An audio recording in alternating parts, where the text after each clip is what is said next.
Hi hello welcome to our channel. నేను మీ హరీష్ అభిరెడ్డి. ఆంధ్రప్రదేశ్లో ముఖ్యంగా ప్రతి మంత్రి కూడా తన బలమైనటువంటి ముద్ర పరిపాలనపై వేస్తున్నారు. ఇందులో ఎటువంటి సందేహం లేదు. అసలు నిన్న జరిగినటువంటి కేబినెట్ మీటింగ్ లో ఒక్కొక్కరికి ఒక్కొక్క ర్యాంక్ ఇచ్చారు. దానికి సంబంధించి తెలుసుకుందాం. అసలు ఎవరెవరికి ఏ ర్యాంక్ వచ్చింది, అలాగే పవన్ కళ్యాణ్ గారికి కావచ్చు, జనసేన పార్టీకి సంబంధించినటువంటి మంత్రులకు, టీడీపీలో ఉన్నటువంటి బాగా పేరు పొందినటువంటి మంత్రుల లిస్టు టాప్ 10 ఫస్ట్ చదువుతాను. మిగతా వాళ్ళు ఆటోమేటిక్గా మీకు అర్థమవుతుంది. ఇకపోతే టాప్ 1లో ఫరూక్ గారు ఉన్నారు. తర్వాత టాప్ 2లో జనసేన పార్టీ నుంచి నిడదవోలు ఎమ్మెల్యేగా గెలిచినటువంటి కందుల దుర్గేష్ గారు ఉన్నారు. అటు సినిమాటోగ్రఫీ, అలాగే అటు టూరిజం శాఖ మంత్రిగా ఆయన ఉన్నారు. అలాగే కొండపల్లి శ్రీనివాస్ ఆయన థర్డ్ ప్లేస్లో ఉన్నారు. 4వ స్థానంలో నాదెళ్ల మనోహర్ గారు పౌర సరఫరాల శాఖ మంత్రిగా ఆయన ఉన్నారు. అలాగే 5 డివిబి స్వామి గారు ఉన్నారు. 6వ స్థానంలో సిబిఎన్ చంద్రబాబు నాయుడు గారు ఉన్నారు. ఆయన మనకు తెలుసు. ఆయన దగ్గర కూడా అనేక శాఖలకు సంబంధించినటువంటి కొన్ని పెట్టుకున్నారు. డిజాస్టర్ మేనేజ్మెంట్ కి సంబంధించి, అలాగే కొన్ని శాఖకు సంబంధించి కూడా ఆయన దగ్గర ఉంది. సో అంతేకాకుండా సత్యకుమార్ గారు 7వ స్థానంలో, నారా లోకేష్ గారికి 8వ స్థానం ఉంది. బీసీ జనార్దన్ రెడ్డి గారికి 9వ స్థానం ఉంది.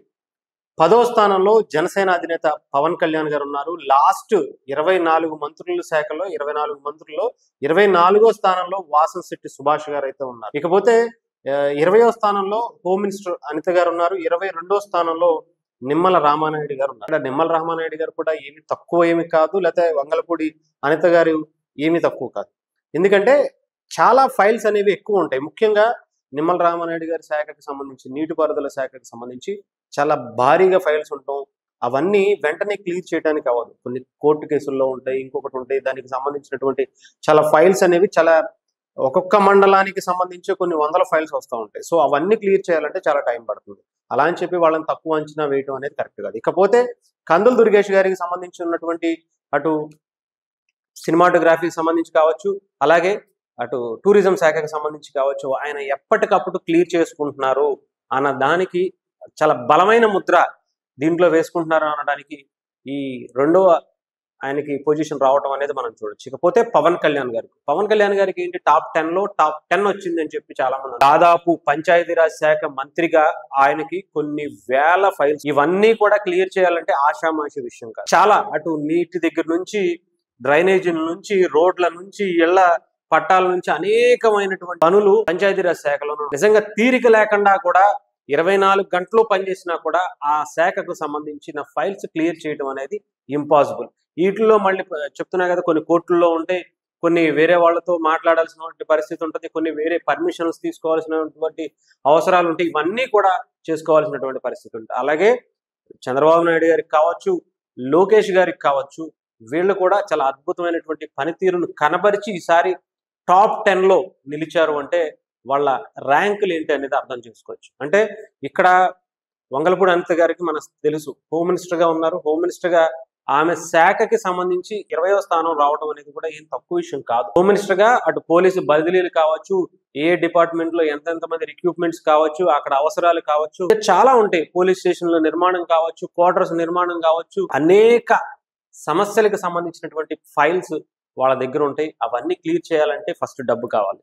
డబ్బుతో పాటు పర్మిషన్స్ తీసుకోవటం, అలాగే వాళ్ళకి సంబంధించి నిర్మాణం చేసేటప్పుడు చాలా కార్యక్రమాలు ఉంటాయి. బదిలీలు చేసేటప్పుడు వాళ్ళ స్థానాలకు సంబంధించినటువంటి ఇన్స్ట్రక్షన్స్ ఉంటాయి. ఇవన్నీ కూడా చాలా ఇబ్బందికర పరిస్థితులు అయితే వస్తూ ఉంటాయి. వాసంశెట్టి సుభాష్ గారు కూడా ఏమీ తక్కువనే అనుకోవాల్సిన అవసరం లేదు. కాకపోతే లాస్ట్ స్థానంలో ఉన్నారు ఏంటి అనేది మాత్రమే కొంత ఆలోచించుకోవాలి. మిగతాకి సంబంధించినటువంటి నిమ్మల రామానాయుడు గారు కావచ్చు, పార్థసారథి గారు కావచ్చు, పయ్యావుల కేశవ్ గారు కావచ్చు, ఇలాంటి వాళ్ళు చాలా మంది వాళ్ళ శాఖలకు సంబంధించి ఉంటారు, ఎప్పటికప్పుడు ఉంటారు. కానీ అందరిలో కల్లా టాప్ 10లో ఉన్న వాళ్ళకి మాత్రమే ఎక్కువ ప్రయారిటీ ఎందుకు వస్తుందంటే, ఉన్న దాంట్లో కూడా వాళ్ళు ఫాస్ట్ గా చేసుకోవటం. ఇప్పుడు పవన్ కళ్యాణ్ గారు ఉన్నారనుకోండి, పవన్ కళ్యాణ్ గారి దాదాపు 4 నుంచి 5 శాఖలకు సంబంధించినటువంటి ఫైల్స్ ఉంటాయి. ఆయన ఒక శాఖకి క్లియర్ చేయడం కాదు కదా, అన్ని శాఖలకి కూడా క్లియర్ చేసుకుంటూ కూడా ఆయన 10వ స్థానంలో నిలిచారంటే ఆయన ఎంత కష్టపడుతున్నారు అనేది ఆలోచించండి. అంతేకాకుండా ఆయన సపరేట్ పార్టీ నిర్మాణం చేసుకోవాలి. లోకేష్ గారికి, చంద్రబాబు నాయుడు గారికి ఎలాంటి పరిస్థితులు ఉంటాయో పవన్ కళ్యాణ్ గారికి కూడా అదే పరిస్థితులు చాలా ఎక్కువగా ఉంటాయి. ఎందుకంటే ఆయన వన్ అండ్ ఓన్లీ, అన్నిటికీ ఆయనే ఉంటారు. ఆయనే ఏదైనా సరే ఎవరినైనా జాయిన్ చేసుకోవాలన్నా, ఎవరికన్నా ఏదన్నా ఇష్యూ వచ్చినా, ఏ పార్టీకి సంబంధించినటువంటి పదవులు ఇవ్వాలన్నా, ఏ మీటింగ్ పెట్టాలన్నా, ఏమన్నా మాట్లాడాలన్నా, ఎవరు వచ్చి కష్టం చెప్పుకోవాలన్నా కూడా ఆయన్ని కలవాలనే కోరుకుంటారు. సో ఇవన్నీ కూడా పవన్ కళ్యాణ్ గారి చుట్టూ ఉంటాయి. అవన్నీ వాటితో పాటు ఈ ఫైల్స్, ఈ శాఖలకు సంబంధించినటువంటి అటు ఎన్విరాన్మెంట్ అనుకోవచ్చు, నీటిపారుదల శాఖకు సంబంధించి అనుకోవచ్చు, పంచాయతీరాజ్ శాఖ అనుకోవచ్చు, లేదంటే కనుక అడవి శాఖకు సంబంధించి అనుకోవచ్చు. ఏ శాఖకు తీసుకున్నా కూడా పవన్ కళ్యాణ్ గారు టాప్ 10లో నిలిచారు అంటే అన్ని కార్యక్రమాలు చక్కబెట్టుకుంటూ ఆయనకి అనుభవం తక్కువ ఉన్న దాదాపు 8 నెలల అనుభవంతో పవన్ కళ్యాణ్ గారు చరిత్ర సృష్టిస్తున్నారు అనుకోవచ్చు. టాప్ 10లో ఉండి పంచాయతీరాజ్ శాఖకి సంబంధించో లేకపోతే మిగతా శాఖలకు సంబంధించో. అడవి శాఖ అంటే కూడా ఏదో చిన్న విషయం కాదు. గుంకి ఏనుగుల సంగతి మనం చూసాం. ఎన్నో ఏళ్ల నుంచి అవి ఇక్కడ తీసుకురావాలి. చాలా పొలాలు ఇప్పుడు ఉన్నటువంటి ఏనుగుల గుంపు ఇళ్ల మీద పడి, ఊళ్ళ మీద పడి, పొలాల మీద పడి ఇష్టం వచ్చినట్టు చేస్తున్నాయి అని చెప్పి ఆ గుంకి ఏనుగులను తీసుకొస్తే ఇక్కడ ఒక సమస్యకి పరిష్కారం అవుతుందని చెప్పి ఎంతో మంది ట్రై చేశారు. ఇతర రాష్ట్రాల నుంచి, వేరే వ్యక్తుల దగ్గర నుంచి, వేరే గవర్నమెంట్స్ దగ్గర నుంచి. కానీ ఎవ్వరి వల్ల కానీ పవన్ కళ్యాణ్ గారు వచ్చిన తర్వాత అక్కడ ఉన్నటువంటి గవర్నమెంట్ వేరే అధికార పార్టీ అయినా కూడా, ఎన్డీఏ కూటమిలో భాగస్వామి కాకపోయినా కూడా అక్కడ పవన్ కళ్యాణ్ గారు వెళ్ళి దాన్ని తీసుకొచ్చారంటే ఆ ఫైల్కి సంబంధించినటువంటి ఇన్సిడెంట్ మీకు చెప్తున్నా. సో ఇలాంటివి చాలా ఉన్నాయి. ఒక్కొక్కలుగా చాలా విషయాలు బయటకు వస్తూ ఉంటాయి. అవన్నిటిని వాళ్ళు తీసుకుంటూ ఉండాలి. నాదెళ్ల మనోహర్ గారు కూడా పౌర సరఫరాల శాఖ మంత్రిగా ఆయన బలాన్ని ఏ స్థాయిలో చూపించారో చూడండి. 4వ స్థానంలో ఉన్నారంటే ఆషామాషి విషయం కాదు. పౌర సరఫరాల శాఖలో అనేక విషయాలు దాంట్లో జోడించుకుని ఉంటాయి. ఎంతో మంది మనం చూసాంగా మొన్న కొన్ని మాఫియాలతోనే ఆయన పెట్టుకోవాల్సినటువంటి పరిస్థితి. సీదర్షిప్ అని చెప్పి పవన్ కళ్యాణ్ గారు వెళ్తే గానీ బయటకు తీసుకురాలేనటువంటి పరిస్థితులకు చాలా విషయాలు ఉంటాయి. ఇవన్నిటినీ కూడా ఎంతో మంది బెదిరిస్తూ ఉంటారు, ఎంతో మంది బతిమలాడుతూ ఉంటారు, ఎన్నో విధాలుగా ఇబ్బందులు పెడతా ఉంటారు. అవన్నీ దాటుకుని 4వ స్థానంలో టాప్ 5లో నాదెళ్ల మనోహర్ గారు, అలాగే టాప్ 2లో అంటే జనసేన పార్టీకి సంబంధించినటువంటి 3 మంత్రులలో పవన్ కళ్యాణ్ గారితో కలిపితే 2 మంత్రులు టాప్ 5లో ఉన్నారు. టాప్ 10లో 3 మంత్రులు ఉన్నారంటే జనసేన పార్టీకి ఉన్నటువంటి అడ్వాంటేజ్ ఏంటో, పవన్ కళ్యాణ్ గారి యొక్క బ్రాండ్ ఇమేజ్ ని, ఆ పార్టీలో ఉండేటువంటి కష్టపడే తత్వాన్ని కూడా ఎంత బలంగా తీసుకున్నారనో చూడాలి. మిగతా శాఖల్ని ఎవరిని తక్కువ అంచనా వేయకూడదు. డెఫినెట్ గా అటు ఫరూక్ గారు ఫస్ట్ టాప్ 1లో ఉన్నారంటే దాన్ని బట్టి అర్థం చేసుకోవచ్చు ఆయన ఎంత కష్టపడి ఉండొచ్చు టీడీపీ నుంచి. అలాగే కొండపల్లి శ్రీనివాస్ గారు కావచ్చు, డివిపి స్వామి గారు కావచ్చు, చంద్రబాబు నాయుడు గారు కావచ్చు. చంద్రబాబు నాయుడు గారు కూడా చూడండి ఎన్ని పనులు ఉంటాయో. ఒకటి, రాష్ట్రానికి పెట్టుబడులను తీసుకురావాలి, ఉన్న సమస్యలను బయటకు తీసుకురావాలి, అప్పులు క్లియర్ చేయించుకోవాలి, కొత్త అప్పులు సృష్టించుకోవాలి, కొత్త నిధులు తీసుకురావాలి, పార్టీలు సమన్వయం చేసుకోవాలి. ఒకళ్ళు ఇంకొకటి చెప్తారు, ఒకళ్ళు ఇంకొకటి చెప్తారు. 3 పార్టీలతో కుదురుకుంటూ వేరే రాష్ట్రాలకు వెళ్ళాలి, వేరే దేశాలకు వెళ్ళాలి.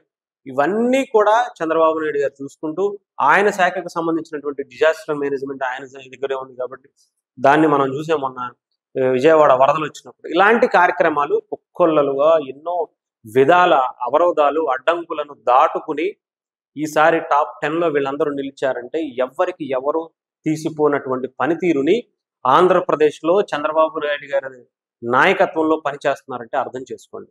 సో డెఫినెట్గా ఆంధ్రప్రదేశ్కి దీన్ని బట్టే అర్థమవుతుంది వాళ్ళ పనితీరు, వాళ్ళ నిజాయితీ, వాళ్ళ సంకల్పం ఎంత బలంగా ఉంటుందో, ఎంత బలంగా పనిచేస్తున్నారో, అంటే ప్రజల కోసం ఎంత ఆలోచనతో ముందుకు వెళ్తున్నారనేది చూడాలి. నిమ్మల రామానాయుడు గారు 22వ ప్లేస్లోనే ఉన్నారనే కానీ ఆయన నిత్యం ప్రజల్లోనే ఉంటారు. శనివారం, ఆదివారం మాత్రమే ఆయన నియోజకవర్గానికి అందుబాటులో ఉంటున్నారు. అక్కడ కూడా ఆయన సమస్యల పట్ల, అక్కడ ఉన్న నియోజకవర్గ సమస్యల గురించి, అక్కడ ఉన్నటువంటి అనేక కార్యక్రమాలకి పెళ్లిళ్ళు ఉంటాయి, పలకరింపులు ఉంటాయి, అన్నీ ఉంటాయి. వాటితో పాటు సమస్యలు ఉంటాయి. అన్నిటినీ కూడా వీళ్ళు వెళ్ళాలి, కలవాలి, చెయ్యాలి. ఎవరిని వద్దనకూడదు, ఎవరిని ఆపకూడదు. ఇవి అన్నిటితో పాటు ఇరిగేషన్కి సంబంధించి ఒకరోజు చిత్తూరులో ఉంటారు, ఒకరోజు శ్రీకాకుళంలో ఉంటారు, ఒకరోజు పోలవరంలో ఉంటారు, రోజుకొక చోట. అది కూడా ట్రైన్లో తిరుగుతున్నటువంటి వ్యక్తి నిమ్మల రామానాయుడు గారు. సో ఎవరికి వారే, ఎవరిని మనం తక్కువ అంచనా వేయాల్సిన అవసరం లేదు. 22వ ప్లేస్లో ఉన్నటువంటి నిమ్మల రామానాయుడు గారు కానీ, 20వ స్థానంలో ఉన్నటువంటి హోంమంత్రి అనిత గారు కానీ. సో ఇవన్నీ కూడా డెఫినెట్గా ఆంధ్రప్రదేశ్ మంత్రుల పరిపాలనను, పనితీరును, వాళ్ళకున్నటువంటి నిజాయితీని, నిబద్ధతను గుర్తు చేస్తున్న ఈ ర్యాంకులు అనేవి.